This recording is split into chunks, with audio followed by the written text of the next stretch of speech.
Be informed. Be guided. Be inspired. As hECTOR mACALALAG Leadership Channel proudly presents review sessions for Principals Swain and DMT.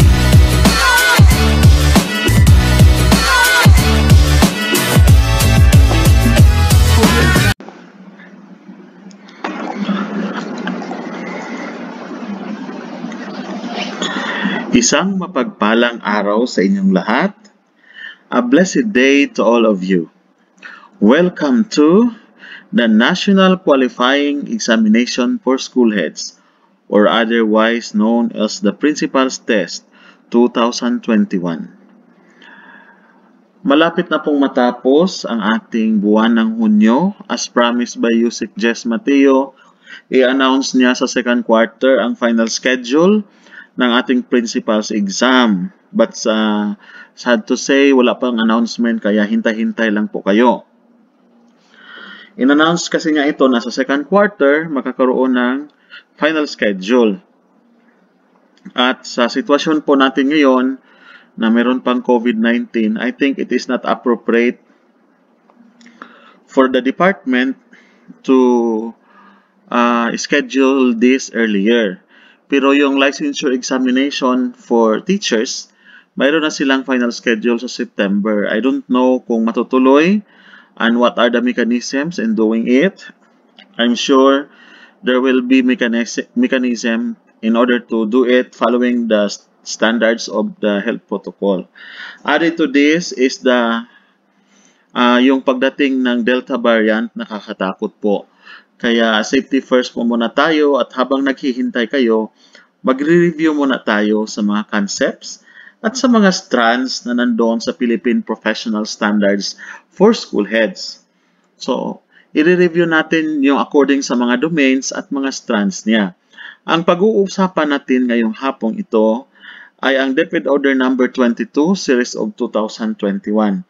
This is about the financial education policy of the Department of Education. Sana po, ibalato nyo na po yung mga ads. Sana wag na po kayo mag-skip. Sana panoorin nyo lang, sandali lang naman yon. At sana ito na lang po ang tulong ninyo sa channel ko so that this will continue touching lives and giving you information and inspiring all of you. Kasi varied naman po ang content ng channel ko. Mayroong mga leadership concepts, mayroong mini devotional for leaders, inspirational thoughts about success, at marami-rami pa po. So, minsan din nagbablog ako sa mga lakad ko po. So, ito po ang inyong lingkod, si hECTOR mACALALAG, PhD 606. So, magsisimula na po tayo ngayon. The Department of Education, or DepEd, issues the enclosed financial education policy. This is pursuant to pertinent provisions. Ito yung mga isa sa mga legal basis nila, yung Republic Act number 10922 or the Economic and Financial Literacy Act of 2016 or Republic Act 10679 or the Youth Entrepreneurship Act of 2015.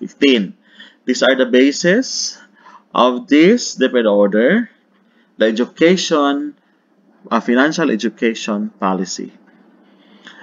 Let us start with the definition of terms. Wrong spelling po yung definition, pasensya na po. Hindi nabalayan ng nag-encode. So let us have that contextualization. Isa sa mga terms na ginagamit dito ay ang contextualization. That is the educational process of relating the curriculum to a particular setting, situation, or area or application to make the competencies relevant, meaningful, and useful to our learners. So, sa batas na ito at sa iba pang subsequent na mga discussion, ito talagang contextualization ang highest, no? And then the degree of contextualization may be described and distinguished into the following. The first one is the localization. The process of relating learning content as specified in the curriculum to local information and materials in the learner's community. So, kibali, itong localization is an umbrella or the degree of contextualization. Hindi po natin pwedeng i-interchange yan. So, tinatawag siyang degree of contextualization, yung localization. So, the process siya ng pag-relate mo ng content sa curriculum to local informations and materials in the learner's community. The next concept is indigenization. The process of enhancing curriculum, competencies, education resources, and teaching learning processes in relation to the bio-geographical, historical, and socio-cultural context of the learner's community. Indigenization may also involve the enhancement of the curriculum framework, curriculum design, and learning standards of subject areas guided by the standards and principles adhered to in the national. So, yung indigenization ay yung process at pag-enhance ng curriculum in relation to the bio-geographical, historical, and socio-cultural. So, yung tatlo na yon are crucial terms sa indigenization: bio-geographical, historical, and socio-cultural. Huwag po nating ma-interchange yung mga meanings ng contextualization, localization, indigenization. Ang pangalawa ay ang entrepreneurship. Itong isa sa mga definition na nandito. The activity of setting up a businesses, taking on financial risk in the hope of profit. So, yan yung ibig sabihin ng entrepreneurship. Pangatlo ay yung financial education. The systematic process of teaching and learning to acquire financial literacy and improve financial capability. So, ito po ang tinatawag nating financial education. Process po siya sa pagturo at pag-aaral para makuha yung financial literacy at later on ma-improve yung financial capability. As we all know, kailangan talaga itong ituro as early as high school ang financial education. Kasi marami sa atin ay hindi talaga financial literate, nagiging professional na pero including us, the professionals, di ba? At some point in time, mayroon tayong mga financial illiteracy. So kaya importante itong DepEd order na ito about financial education. So that's why there is a need to teach and learn in order to acquire financial literacy and improve one's financial capability. So, you acquire financial literacy and hindi ibig sabihin hanggang sa pag-acquire lang. So, kailangan you have to apply it. Pag nakuha mo na yung financial literacy, you have to acquire it and apply it. Ito po ang kailangan gawin. Kasi pag sinabi mong improve financial capability, that is an application of your financial literacy. So you're applying what you have learned from these different concepts. So yung pag-improve mo ng iyong financial capability is an application of what you have learned. So I hope that it is clear. That is the letter C definition. Financial capability, the ability of consumers to use the acquired financial literacy to make better informed decisions about managing their finances. So ito kung sinasabi kanina, you apply the ability to use what you have acquired na financial literacy para you can make informed decisions and managing their finances. Yung mga keywords niya, informed decisions and managing their finances.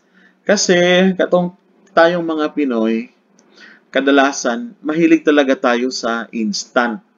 Mayroon tayong instant noodles or instant yaman, 'di ba? mag-ano ka lang ng ganyan, bibigyan ka na ng 30% every month. So ngayon, marami ang nag-ano. Or every week, bibigyan ka ng 75%. So marami ang kumagat. So ang ending scam pala. So hindi informed decisions ang ginagawa. And they cannot manage one's finances if you will not apply the acquired financial literacy. So that is what we call as financial capability. The next one is the financial health, a condition in which a learner or consumer can balance income and expenses, build and maintain reserves, manage existing debts, plan and prioritize, manage and recover from financial shocks, and use an effective range of financial or finances. So, yung financial health, this is a condition wherein you can balance your income and expenses. Ito yung sinasabi, live within your means. Dapat yung income and expenses, mas lesser pa yung expenses kaysa income. Pero ang nangyayari, mas lesser ang income kaysa expenses. That is actual. So even sa mga government employees or kahit sa mga private employees, there are those who cannot do it right. So dapat mayroon ka pa daw mag-build and maintain reserves, yung mga savings. Then manage the existing debts. So kailangan i-manage yung mga utang. Plan and prioritize. I-plan yung finances, pinag-uusapan ng mag-asawa yan. Manage and recover from financial shocks. So yung mga financial shocks, halimbawa may mga unexpected na nangyayari. So dapat mayroon kang nakalaang pera para sa ganyan. And use an effective range of finances. Effective range, mga plans ninyo. So letter F is financial inclusion. The effective use by financial consumers of suitable financial services that are safely delivered through digital and traditional channels that can empower them to achieve their financial goals.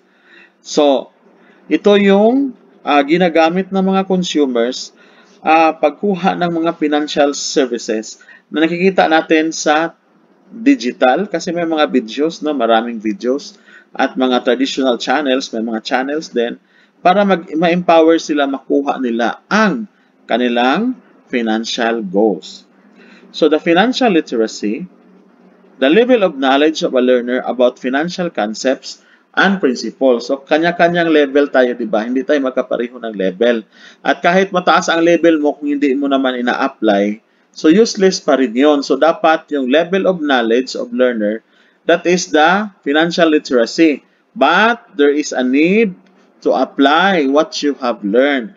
Kasi kung hanggang sa theory ka lang, walang mangyayari sa iyong financial literacy. So kailangan talaga the knowledge that you have learned should be applied to daily life. So kailangan gusto natin yung mga bata natin as early as from elementary to high school, tuturuan na sila about financial literacy para they will make informed decisions and make wise actions of their finances. Learners, as contextually used in this policy, refers to students that will undertake financial education. So, sila yung mga mag-undertake ng financial education. Then, consumers, as contextually used in this policy, this refers to the students, the teachers, and other stakeholders that would benefit from the study of financial education. So, sila yung lahat, no, yung mga consumers, sila yung mga students, teachers, and other stakeholders. So, ito po yung policy statement ng DepEd order na ito. DepEd hereby, or the Department of Education, hereby institutionalizes and intensifies the integration of financial education in the K-12 basic education curriculum in line with the provisions of Republic Act 10922 and Republic Act 10679 and in the support of national and international development goals. So ito yung mga basis nila sa provisions daw itong mga Dalawang batas na ito and in support of national and international development goals. This policy thus targets to enhance the financial literacy and financial capability of all learners. Ito hindi lang learners, pati rin teachers and DepEd personnel to make sound financial decisions that lead to financial health and financial inclusion. So take note, I will emphasize learners, teachers, and DepEd personnel to make sound financial decisions. So, hindi siya exclusive for learners, para rin sa mga teachers and other DepEd personnel, para sa lahat ng taga-DepEd itong DepEd order. Hindi lang ito nakafocus sa mga learners, but as well as teachers and other employees in the department. This policy likewise sets the principles and guidelines for effective or efficient and effective teaching and learning of financial education concepts and core messages aligned with appropriate learning. Dapat may period dyan, no? So, lahat ng mga principles sinet dito, mga guidelines para sa pagtuturo ng financial education, mga concept and core messages with appropriate learning. This policy also encourages educators to be reflective, flexible, creative, and innovative in their facilitation of the learning of the teaching and learning processes, making financial education an integral part of lesson planning, instructional design, classroom and school activities, and professional development as well. So, ito daw policy na ito, dapat daw yung mga educators should be reflective, you should reflect, flexible, adjustable ka, creative, and innovative in their facilitation of teaching and learning process. And then talagang i-integrate na itong financial education of the lesson planning, instructional design, classroom and school activities, and professional development as well. So, ibig sabihin, naka-systemize na-institutionalize na siya sa curriculum. Part na siya ng curriculum at integrated na on a certain subjects so that you will be able to make this program very successful. For learners in particular, this policy aims to help them understand the value of money and resources with integrity and honesty through understanding examinations pertinent to financial scenarios. So, dapat yung mga bata, matutunan nila ang value of money and resources with integrity and honesty. So, ibig sabihin, dapat sa murang edad nila, malaman na nila ang value of money and resources. Ibig sabihin ng integrity and honesty, hindi sila nagnanakaw. Nagsisave halimbawa sila pero hindi nila nanakaw yung mga sinisave nila.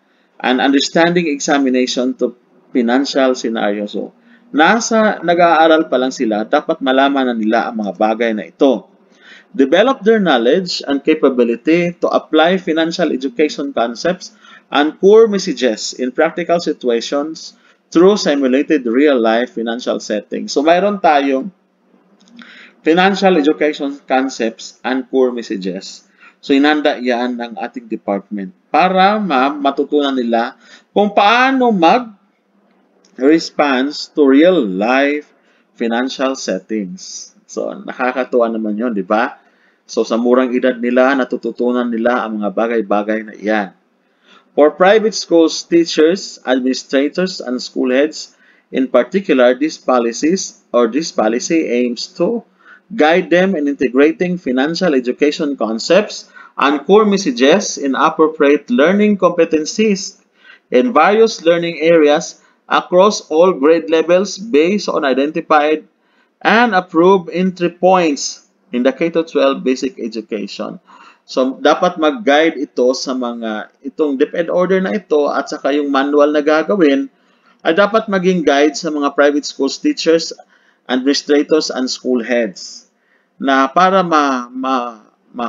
ma-deliver yung financial education concepts and core messages in appropriate learning competencies across the K-12 basic education curriculum.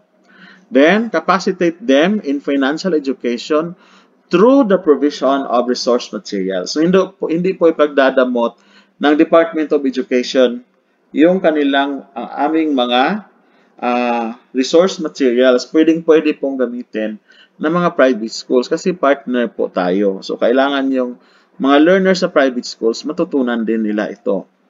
For public schools, teachers, school heads, and concerned supervisors from the regional office and schools division office, in particular, this policy aims to guide them in integrating financial education concepts and core messages in appropriate learning competencies in various learning areas across all grade levels based on identified and approved entry points in the K-12 basic education curriculum. So, guided po ito ng lahat ng mga public school teachers, school heads, and supervisors, both from the region and division. So, para integrate ang financial education concept na ito.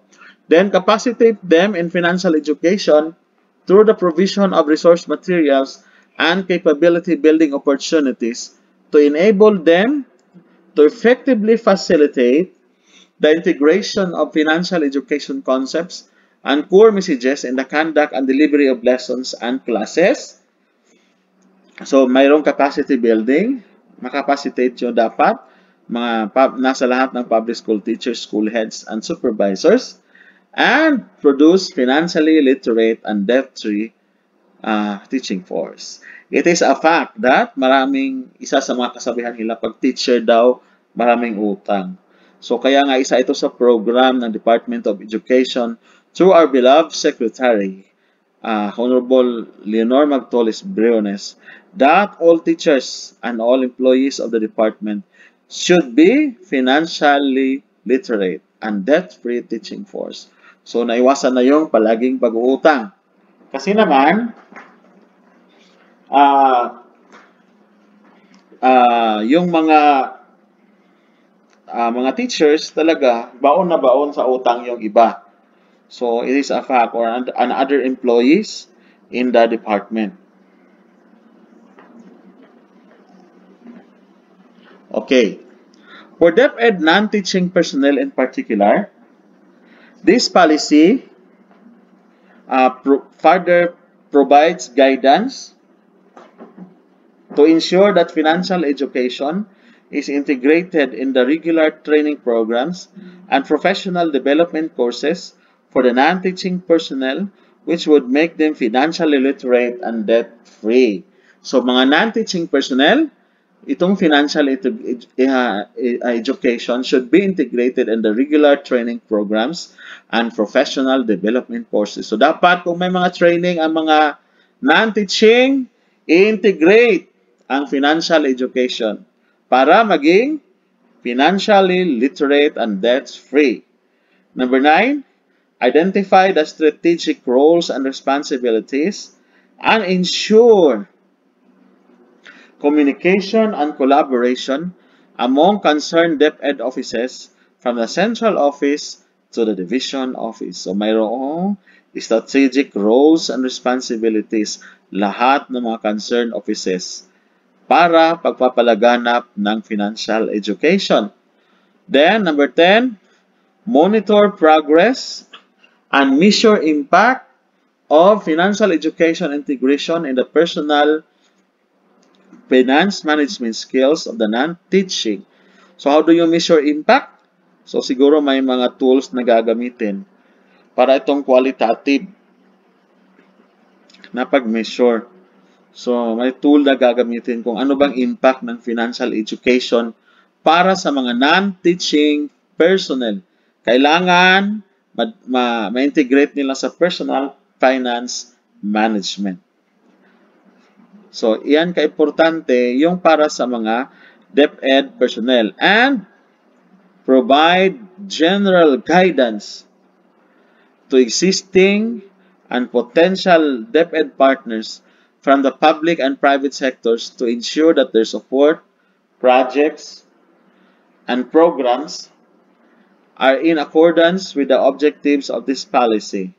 The design of the integration process are the identified financial education concepts and core messages. So this will provide general guidance to the existing and potential DepEd partners. So mayroong mga DepEd partners tayong identified, di ba? So sila yung tutulong sa atin, sila ang magsusupport, magbibigay ng projects and programs in accordance with the objectives of this policy. So actually may nagsisimula nila yung iba, yung mga banks, di ba? Oh, ironic, di ba? Yung nagpapautang, sila din tumutulong sa atin na magkaroon ng financial education. May mga banks, di ba, na nag-ano ng mga what do you call this one? Nagla-launch ng mga programs for financial education. So like that of the Development Bank of the Philippines. So ilan lang yan sa mga nalalaman ko. So, procedures. General guidelines for teacher and concerned DepEd offices in the integration of financial education in the K-12 basic education curriculum. Financial education in the Philippine K-12 basic education curriculum shall be integrated through contextualization of financial education concepts and skills labeled as core messages within the K-12 learning competencies labeled as entry points. So yun pa lang mga financial concepts and skills, siyan yung tinatawag nating core messages at yung mga learning competencies, sila yung mga tinatawag nating entry points. So lahat ng mga ito ay gagamitin na financial education concept at pag-integrate sa and pag-contextualize ng financial education concepts and skills across all levels sa K-12 basic education curriculum.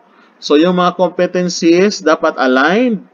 So pag ma-integrate ito, aligned and is related with core messages and entry points. So, kailangan po nating makuha itong mga concepts na ito, yung core messages, at yung mga entry points ay isa sa mga pinaka-importanting concept sa financial education policy. So, alam mo po, matatandaan po natin ang lahat ng yan. The following principles shall be adopted in the integration processes.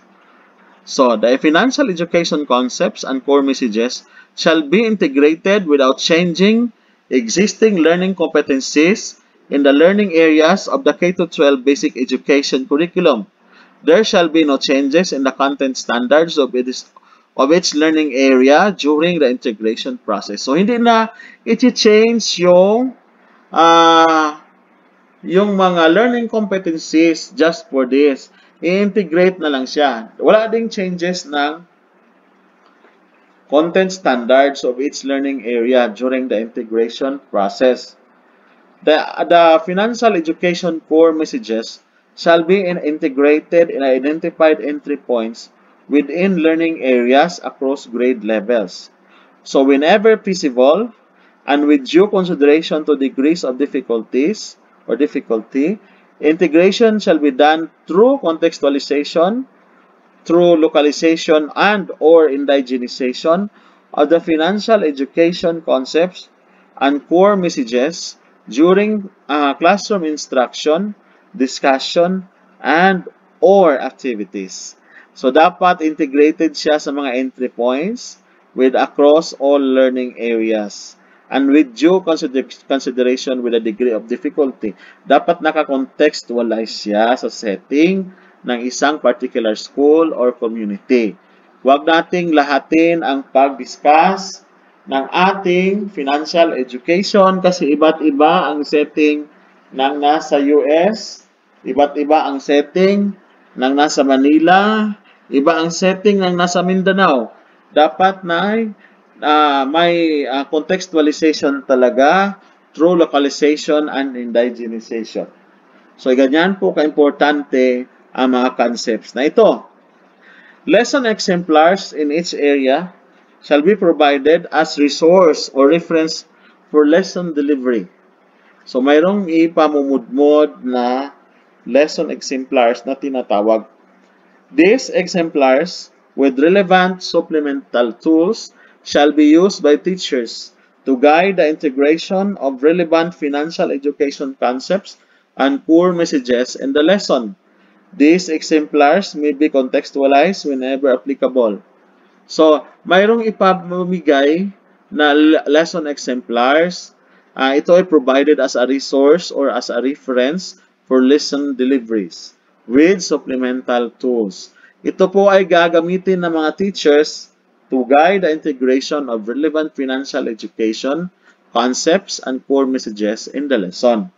Integration shall be operationalized through the contextualization.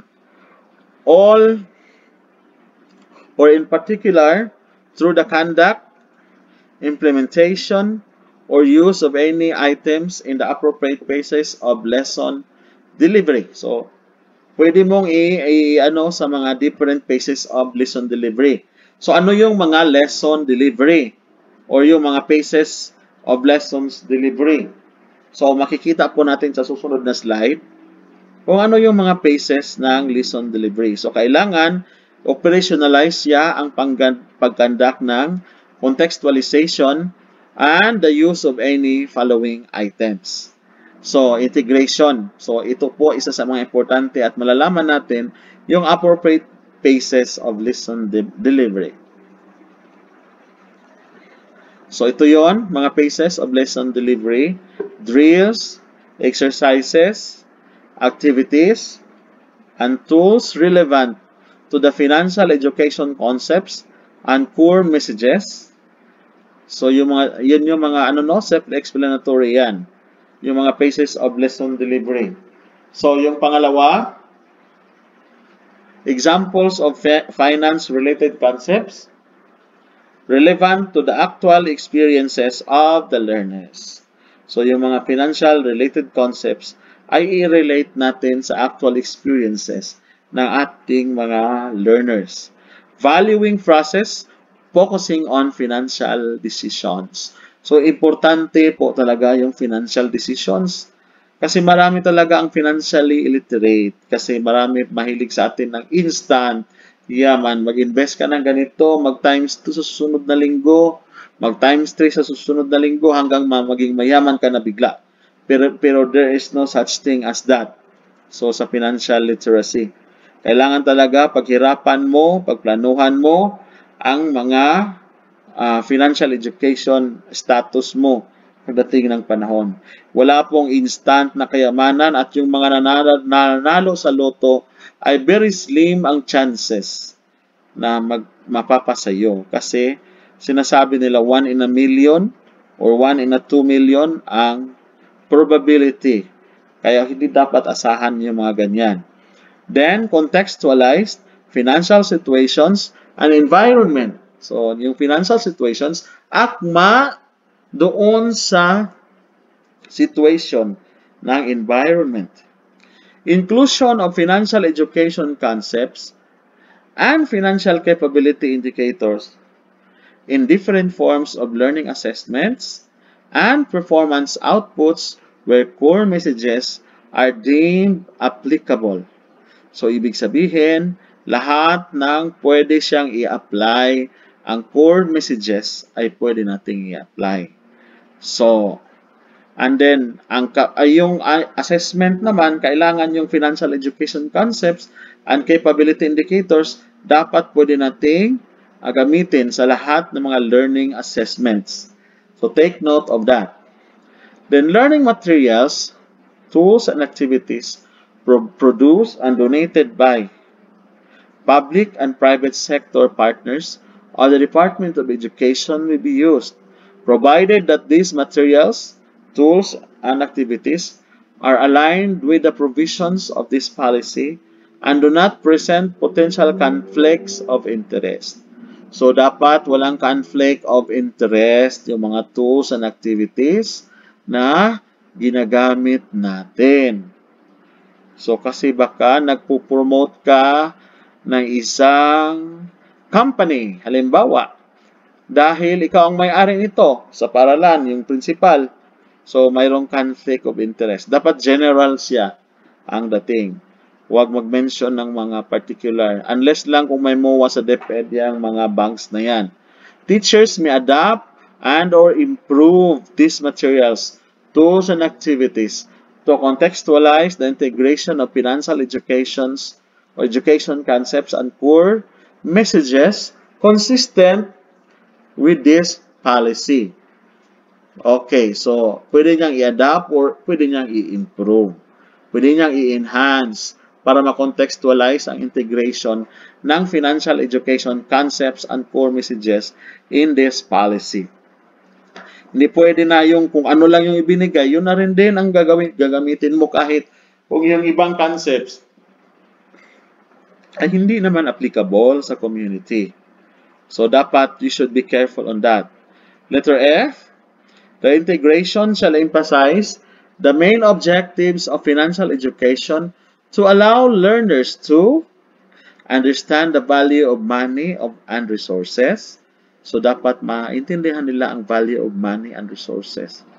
At kadalasan, pag hindi pa sila naghahanap buhay, talagang kung walang exposure, hindi nila maintindihan ang value of money. Gasta lang ng gasta and resources. Understand how money and resources are acquired or generated. Yung sinasabi ko, pag hindi pa sila nag-earn, so hindi pa nila maintindihan yon. So kailangan talagang i-explain kung paano nakukuha yon or may mga simulation, no? Nagagawin para malaman nila na it is not easy to acquire certain peso or centavo a day. At mahirap yung gastuhin. Alam mo yung mga businessman, kasi alam nila yung value of money and resources. Talagang pag gumastos yan yung mga yan, talagang napakahigpit kasi alam nilang mahirap kitain itong perang ito. Ilang product na ipagbibili mo bago mo ma-acquire ang perang ito. So, alam na alam nila yung value ng money and resources. So, kaya kailangan talaga maintindihan ng mga learners yan na hindi basta-basta makuha yung mga ganyan. So, dapat they will learn to value this money and resources so that they can make wise and informed decisions in the future. Okay.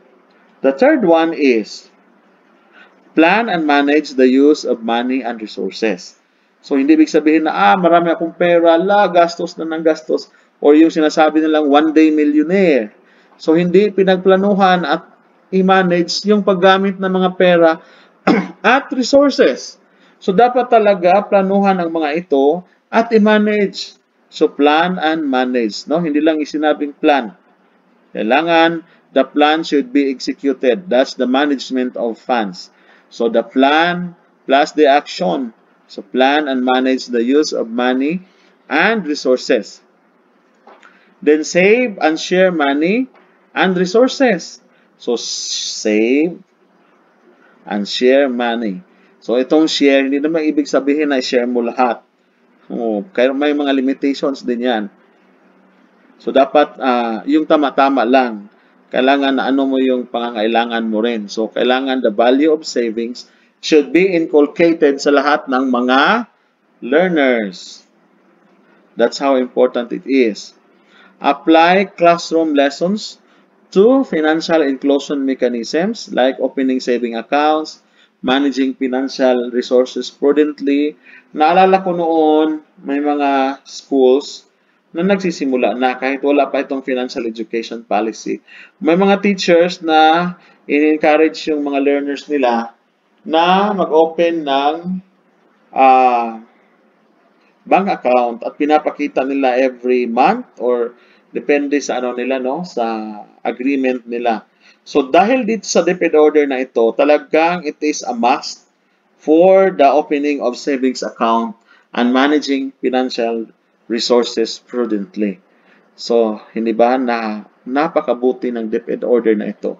Kasi hindi lang ito for learners as well as for teachers and other personnel in the Department of Education. Building competencies, letter B, competency and capability for teaching and non-teaching personnel. To ensure the effective implementation of this policy, relevant and appropriate training support, and competency building activities for public schools shall be implemented by the National Educators Academy of the Philippines for Teachers or NEAP, no? So dapat daw mayroong capability building or activities. Capability building activities for public schools. So dapat yung NEAP ay magkaroon ng capability at competency building pala, no? Competency building activities for teachers and leaders. Para sa mga teachers and leaders po yan. And then, the Teacher Education Council Secretariat for teachers in training, yung nasa pre-service teachers natin. So, yung mga mag-aaral pa sa teacher education, nandun sa college, no? So, dapat yung Teacher Education Council or TEC Secretariat ang may magkakaroon ng training for them. Competency building activities. And then the Bureau of Human Resource and Organizational Development or the BHROD for non-teaching personnel. O sila pala ang in charge para sa non-teaching personnel. Yung BHROD or Bureau of Human Resource and Organizational Development. Sila ang in charge. The capacity building activities relevant to financial education for DepEd personnel shall address their professional development needs. So, kailangan makuha yung professional development needs. Kasali yan sa cycle ng RPMS. So, dapat ma-integrate na yung financial education doon para makuha yung mga development needs. So, kailangan yun. So, dito tayo sa roles and responsibilities. So, sa DepEd Central Office or CO, the Bureau of Curriculum Development shall be the focal unit responsible for overseeing the full implementation of this policy. It shall identify the entry points in the integration of financial education and core messages in the K-12 curriculum. So, trabaho na Bureau of Curriculum Development sa Central Office.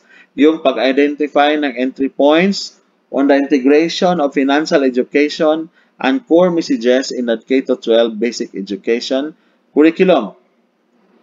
Number 2, implement a strategic program to orient relevant teaching and non-teaching personnel of this policy. And then, conduct and implement relevant support activities and advocacy programs to ensure the effective implementation of this policy. So, dapat mag-conduct ng relevant support activities and advocacy programs. And then, mag-implement ng strategic program to orient the teaching and non-teaching personnel. Okay. Establish and implement a monitoring and evaluation system in coordination with concerned DepEd offices that will generate relevant data and information to determine the progress, outcomes, and impact of this policy, particularly on learners in the K-12 basic education system. So, dapat magkaroon ng monitoring and evaluation system and in coordination with concerned offices para ma-generate natin ang data and information to determine the progress, outcomes, and impact of this policy. Dapat talaga yung tamang datos ang nakukuha. Kasi pag hindi tama yung mga datos natin o yung mga data, din walang saysay ang pag-monitor at pag-evaluate mo. So, dapat yung relevant data ay ma-generate mo para ma-measure mo yung or ma-determine ang progress, outcomes, and impact of this policy, particularly sa lahat ng mag-aaral sa K-12 basic education system. So, ano yon? Dapat magkaroon ng monitoring and evaluation system. Organize a technical working group or TWG comprised of representatives from the Bureau of Learning Resources or the BLR, the Bureau of Learning Delivery or the BLD, Bureau of Assessment or BEA, Policy Planning and Research Division or the PPRD, National Educators Academy of the Philippines or NEAP, Bureau of Learning Resources or the BLR, the Bureau of Learning Delivery or BLD, the National Educators Academy of the Philippines or NEAP, Policy Planning and Research Division, PPRD, Teacher Education Council, TEC, the Bureau of Human Resource and Organizational Development, the BHROD, and other concerned DepEd offices. So lahat ng yung mga yan dapat magkaroon ng technical working group comprised of those mga unit or bureau sa Department of Education. So para magkaroon ng TWG, lahat sa kanila kukunin ang TWG. To craft a roadmap. So ito yung ano nila. Ano yung function ng TWG? To craft a roadmap to implement this policy, which shall include the periodic review of policy implementation as basis for making appropriate recommendations for its enhancement. So, dapat may plan sila, may roadmap to implement this policy. Yung sinasabing roadmap talaga, no? Para ma-implement itong policy. Yung technical working group na yon. So, dapat magkaroon ng roadmap.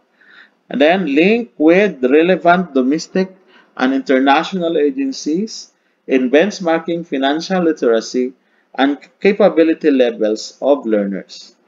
So, dapat mag-link din tayo sa domestic and international agencies para mag-benchmark on financial literacy and capability levels of learners. So, sinasabi ko ito, hindi natin pwedeng asahan ang ating kaalaman lang dito sa ating department. So, from time to time, the needs evolve, the concept evolves. As all you know, may mga panibagong inventions every day. The things that we learned yesterday may be obsolete tomorrow. So, ilang segundo lang yan or ilang oras lang, maaaring mawala na yon, maging obsolete, matatabunan na yung learnings natin. Ganon din sa ating financial education. So, dapat magkaroon tayo ng link sa relevant domestic and international agencies para magkaroon tayo ng benchmarking about financial literacy and capability levels of learners. Then, facilitate with external organizations in coordination with the External Partnerships Office and other concerned DepEd offices to support the effective implementation of this policy. So, ibig sabihin, you facilitate with external organization. So, marami tayong makukuha sa ating external organization. Pwede nating magawa ang yung mga partnerships para ma-support ang effective implementation of this policy. Kaya nga sabi, di ba, it takes a village to educate a child. So, dapat this is everybody's policy or this is everybody's business. So, hindi pwedeng DepEd lang talaga ang maghihirap at magkakandara pa sa pag-apply ng policy na ito, yung financial education policy. We need the assistance of our stakeholders. No man is an island. No man can live alone. So, kailangan natin ng partners dahil sila ang ating buhay. Hindi kaya ng DepEd lang na kayang tumayo sa sarili niya. Because the children who are our future is not only the business of this department. It is everybody's business. Kaya, we should facilitate partnership with external organizations to support the effective implementation of this policy. Take note, sabi niya, to support the effective implementation of this policy. So, yung Bureau of Learning Delivery shall design and develop appropriate learning management and delivery models for integrating financial education using the core messages and entry points identified by the Bureau of Curriculum Development and provided for in the lesson exemplars. So, mag-design sila and develop appropriate learning management and delivery models. Yun yung sinasabi, no? So, mag-ano sila ng model para yung using ng yung mga core messages and entry points para ma-provided ito sa mga lesson exemplars. So, yun yung isa sa mga duties and responsibilities of the Bureau of Learning Delivery.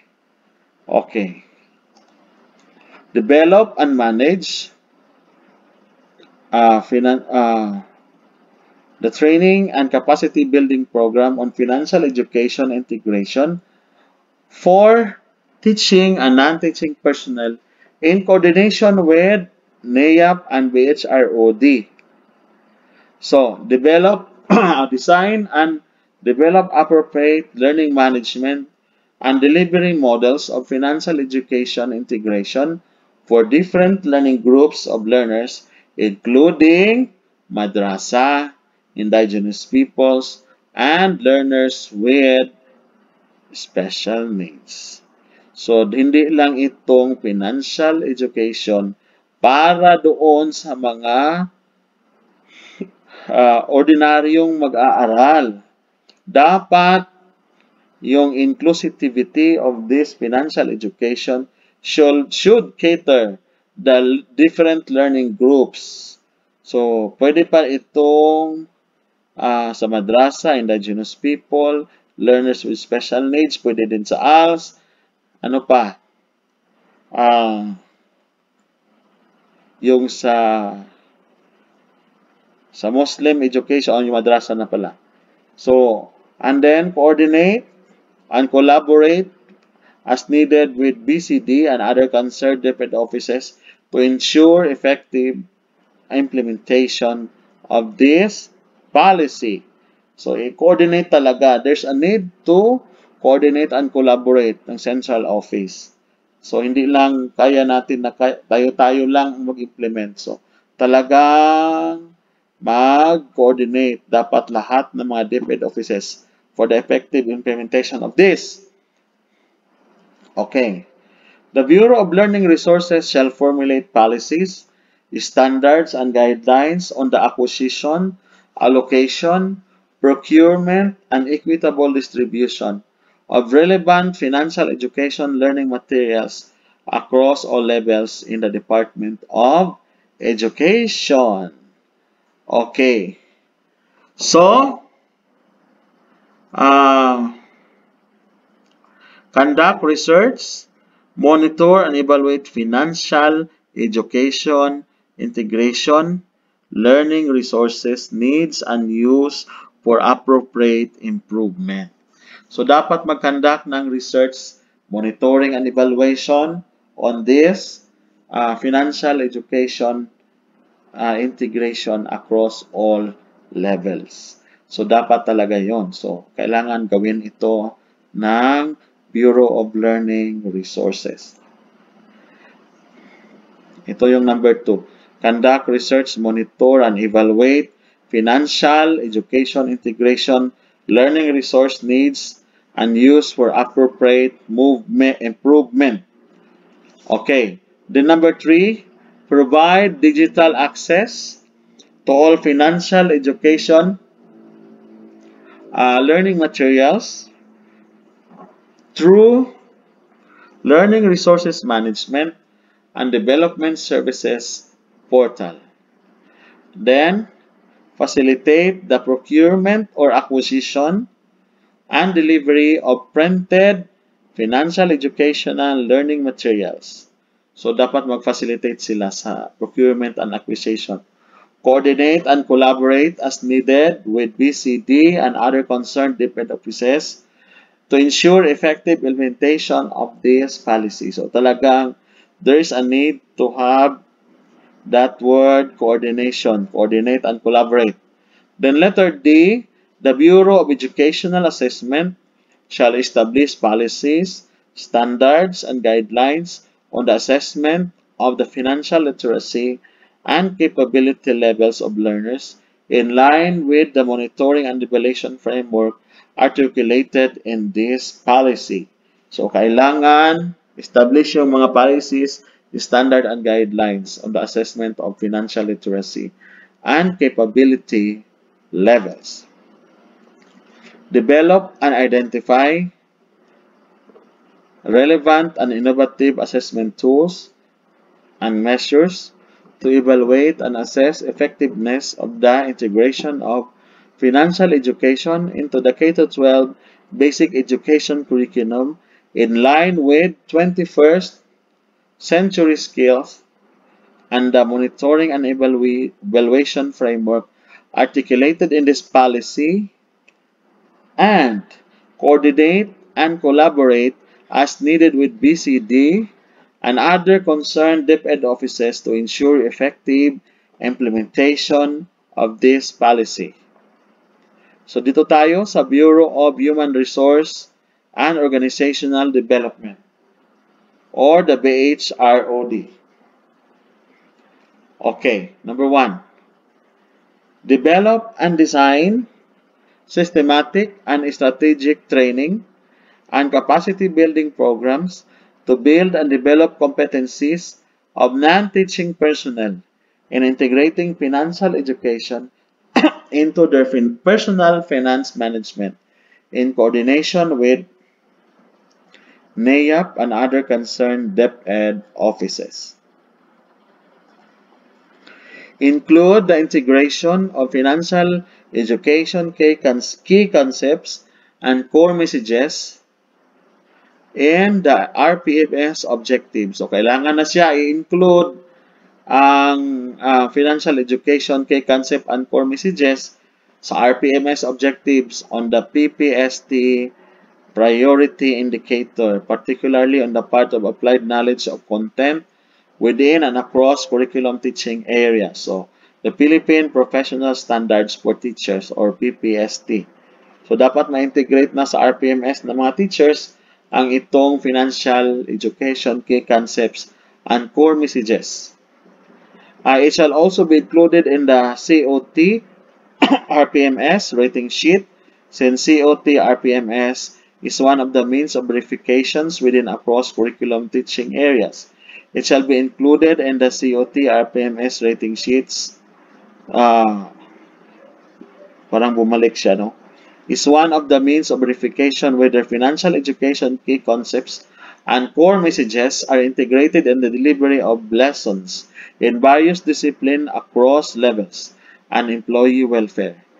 This may include the establishment and implementation of a monitoring an evaluation system, particularly to generate data and information. So, ibig sabihin, sa classroom observation tool, kasali na ang financial education. Kasi nga daw, ang classroom observation lang, or tool, classroom observation tool, sa kanya lang makikita kung paano na-integrate ang delivery of the lessons in various discipline. Then, coordinate and collaborate as needed with BCD, NAYAP, and other concerned DepEd offices to ensure effective implementation of this policy, particularly in the areas of human resource development. So, dapat makikoordinate siya sa BCD, NAYAP, and other concerned DepEd offices. Okay. And employee welfare. This may include the establishment and implementation of a monitoring and evaluation system, particularly to generate relevant data and information to determine the progress, outcomes, and impact of this policy, particularly on DepEd human resources, as well as the facilitation of partnerships with DepEd external organizations to achieve the objectives of this policy.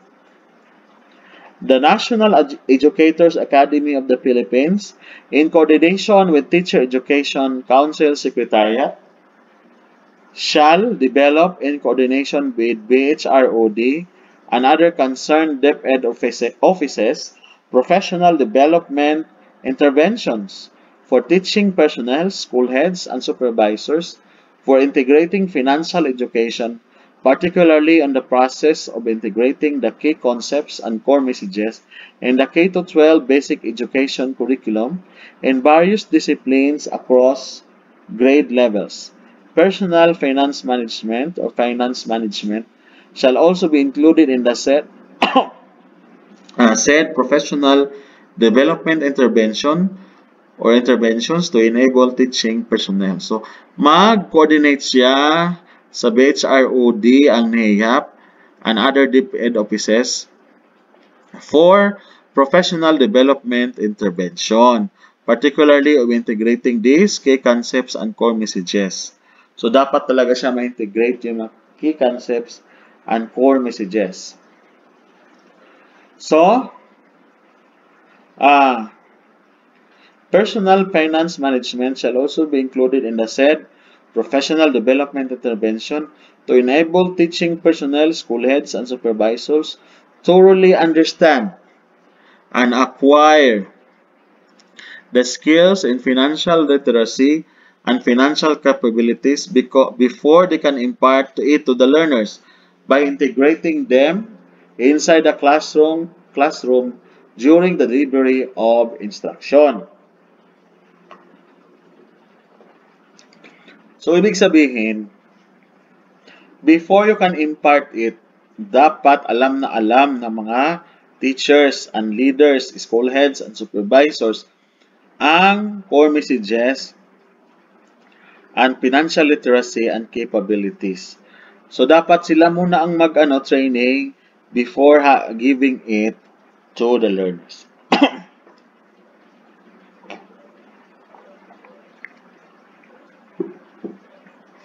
So, accredit financial education training programs, trainers, and training providers that may be tapped by the department offices at the national, regional, and division level. Then the number 3, link and manage partnerships with external organizations in developing and implementing relevant training programs on financial education for teachers, school heads, and supervisors. So, dapat mag-link and manage ng partnership with external organizations. So, yan yung sinasabi ko kanina as what I have mentioned. Dapat talaga magkaroon ng link sa outside kasi hindi naman natin kaya lahat na gawin sa Department of Education. We need the support of outside forces like our stakeholders. Coordinate and collaborate with concerned DepEd offices to ensure effective implementation of this policy. This may include the establishment and implementation of monitoring and evaluation system to generate relevant data to determine the progress. Then the Teacher Education Council Secretariat shall make a relevant recommendation to the Teacher Education Council as a result of its recommendation with NEAP, BHROD, and other concerned offices at the central office. Ngayon, nasa DepEd regional offices na tayo. So, malapit na tayo sa division. To effectively implement this policy at the local level, the DepEd regional offices through the Education Support System Services Division, in coordination with Curriculum Learning Management Division, in each region shall ensure the implementation of this policy by all public and private schools in the region. Facilitate the deployment, delivery, and utilization of the lesson exemplars and related financial education learning materials and tools.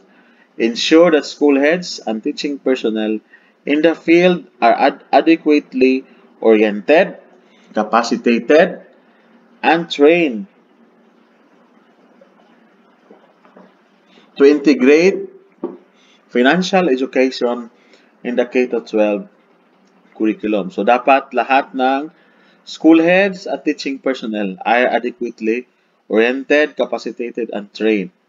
Number 4, ensure that teaching and non-teaching personnel in the field are adequately trained on financial management. So mayroon talang training relative to this. So dapat it is the role of the regional office to ensure that the teaching and non-teaching personnel are adequately trained. Then number 5, provide feedback on the capacity building needs of the teaching and non-teaching personnel and support the conduct of capacity building programs in coordination with NAEAP, Teacher Education Council, and BHROD. Then number 6, consolidate reports submitted by the school's division offices or the SDOs and facilitate submission to concerned DepEd central offices. Coordinate and collaborate sa regional function pa rin ito. Coordinate and collaborate as needed with concerned DepEd offices to ensure effective implementation of this policy and assign a particular division as focal unit to implement the foregoing roles and responsibilities. So they must ensure that all divisions implement the roles and responsibilities. Ito naman ang roles and responsibilities ng schools division offices.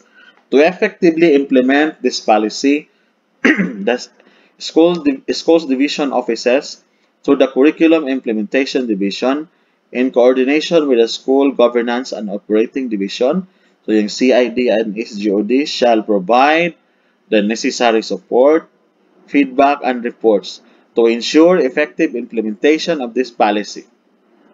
The second one is coordinate and collaborate as needed with concerned DepEd offices to ensure effective implementation of this policy. And for the DepEd schools, lahat ng mga paaralan, DepEd schools shall implement all applicable provisions of these policies or this policy and coordinate and collaborate as needed with BCD and other concerned DepEd offices to ensure effective implementation of this policy. And then for activities and timelines, the specific activities and timelines to implement this policy shall be articulated in a roadmap to be developed by the technical working group. The roadmap shall cover all policy areas such as, but not limited to, capacity building for DepEd personnel, as well as establishment and implementation of the monitoring and evaluation framework and the partnership framework. So, lahat-lahat ng ito mga timelines dapat mentioned doon and articulated sa roadmap to be developed by the technical working group. So, mga kaibigan, ito yata ang pinakamataas kong nagawa na video. Sa 15 video sila sa National Qualifying Examination for School Heads or Principals Test. Parang nasa 1 hour and 1 minute lang yung pinakamalaki kong nagawa or pinakamataas. Parang ito yung pinakamataas kong nagawa about financial education policy of the Department of Education. Thank you for watching, patiently watching. Watch out for more episodes, for new episodes from hECTOR mACALALAG Leadership Channel. I assure you that there are more informative videos regarding national education or national qualifying examination for school heads. So pang 15 video ko na po ito, lahat ng 15 na iyan ay matataas ang views, no? So may mga umabot na ng 2,600 at yung mga bago kong ginawa nasa 300 plus na. Maraming salamat sa pagtangkilik at sa hindi nyo pag-skip ng mga ads. Maraming salamat talaga. I hope that God will bless you and give you the desire of your hearts. Sana ay pumasa na kayo sa principal's exam. At kung kailan man yon, pasalamatan na lang ninyo na you still have more time to prepare and to view my videos. I know there are a lot of videos in YouTube, but kakaiba po yung video ko kasi concept po yung nilalagay ko at detailed talaga, no? Up to the last video or last slide. So maraming salamat po sa inyong lahat. Kawaan po kayo ng Diyos. Hanggang dito na lang po ang inyong lingkod. Hector Dinarcia Macalalag na nagsasabing, God will give you at the right time the righteous desire of your hearts. So continue praying for His glory. Thank you very much.